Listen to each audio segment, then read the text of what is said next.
An Indian researcher, another Indian student now in US has been detained and is likely to be deported. Now, he was studying at Georgetown University and he has been arrested by immigration officers and faces deportation now, according to his lawyer. Now, Badar Khan Suri, a post-doctoral fellow, was arrested by masked agents outside his home in Virginia on Monday night.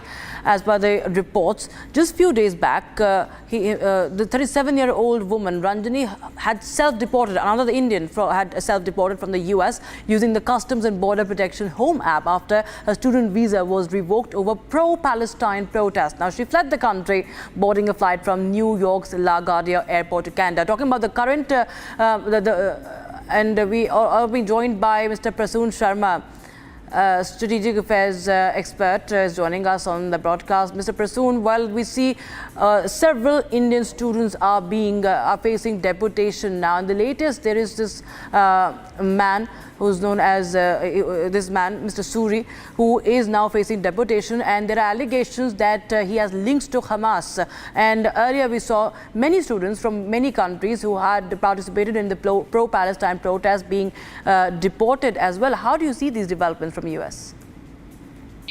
I think the first is that the US have their own legal system to address this, so we can't comment on their legal issues. But behind these events or particularly deportations of students, one thing is clear that this strengthens the Indian point of view that any terrorism is not good and bad, even including the information terrorism. And this also gives a window for India to push, these kind of, I would say, elements which is working as anti-India. And I think that the current US administrations will look into these matters, and this gives us an opportunity to act on anti-India elements which are now was based in US and considering it as a safe haven. So this gives an opportunity for our establishment to approach US establishment for anti-India stakeholders, especially they are commenting on either our leadership or threatening our establishments. And in case of these particular or individual cases, I think it's US legal system that considers this kind of thing. So I think we should refrain from commenting on these particular issues. Important point that you picked up, Mr. Sharma, because in India what happens is that these things get masked in the garb of freedom of speech and expression.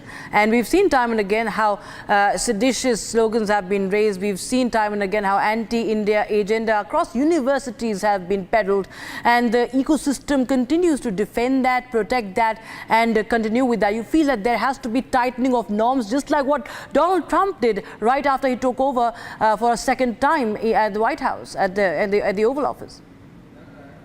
Definitely, in the age of information era, information can create, or false information can create a lot of damages, whether it's on religious fault line, it can create some kind of public distress, as you were mentioning about the riots in Nagpur. So in this information era, such kind of elements can create a lot of damage, specifically in democracies where, legitimate, I would say, frustrations or, I would say complaints are, allowed to be raised, but there should be a limit on false propagandas and, funded propaganda, which is, hitting our either fault lines or national security measures.